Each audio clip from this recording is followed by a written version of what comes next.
Di biro ang maging isang magulang, yung lahat ng mabuting asal at karunungan ay tuturo sa mga anak para lumaki silang mabuting tao.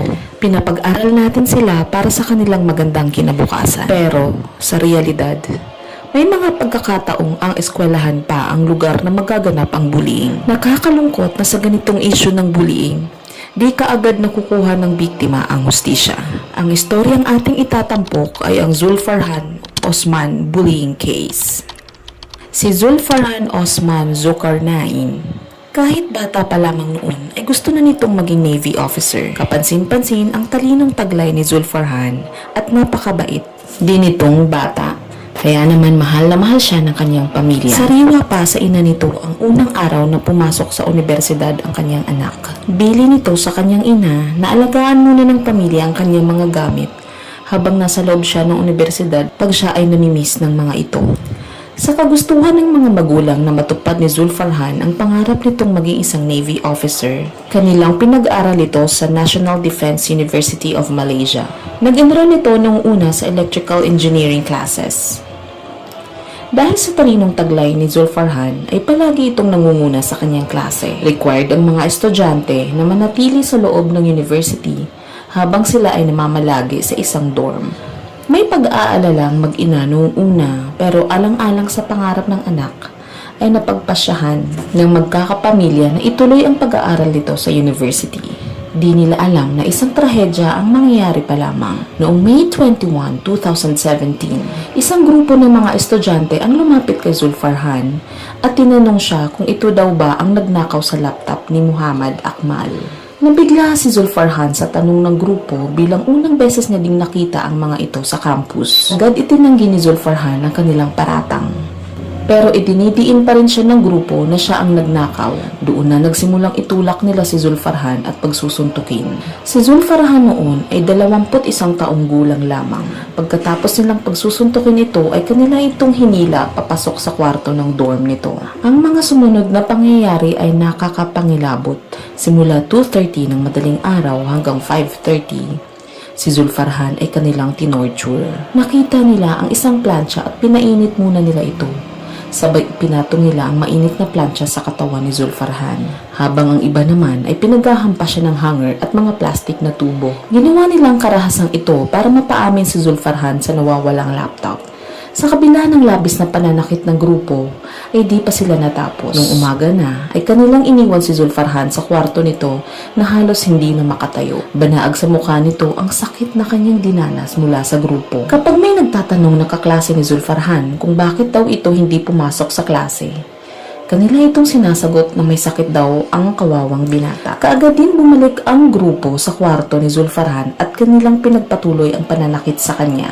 Pagkatapos ng klase at training ng grupo, ipinagpatuloy nila ang pag-torture kay Zulfarhan gamit ang plancha at iba pang gamit na makita nila sa kwarto nito ay kanilang ipinaghahampas sa nooy hinang-hina ng binata.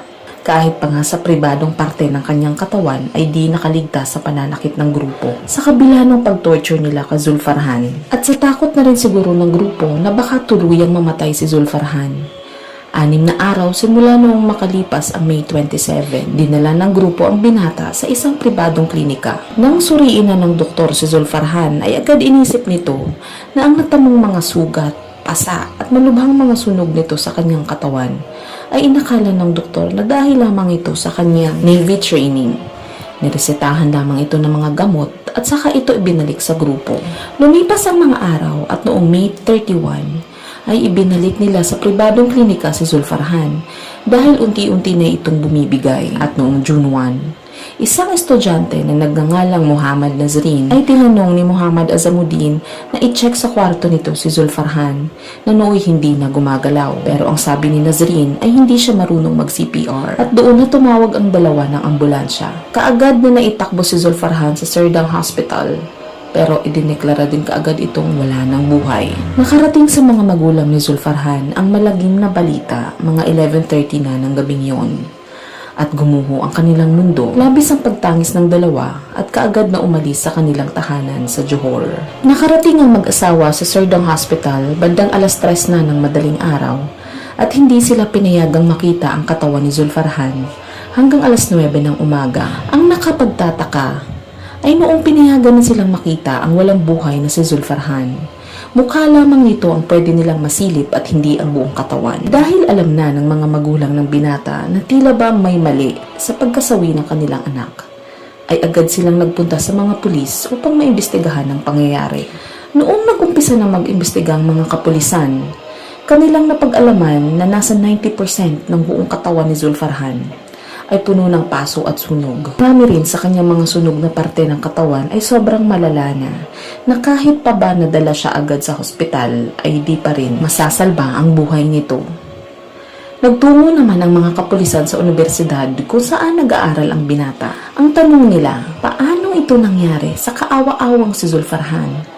Samantalang nasa loob ito ng eskwelahan, paano din walang alam ang lahat maski ang mga kaklase at guro nito nung mga araw na hindi na ito nakakapasok. Nang lumalim pa ang investigasyon, marami pa sanang paraan upang masalba si Farhan. Isa pa lang nakasaksi sa pag-torture nito at sumulat ito sa management ng universidad sa pag-aakalang mamamagitan ng mga ito. Subalit ang ginawa ng nakatanggap ng sulat ay kanyang inexpose ang sulat sa WhatsApp at sinabihan ng grupo na ilipat ang binata sa ibang lokasyon.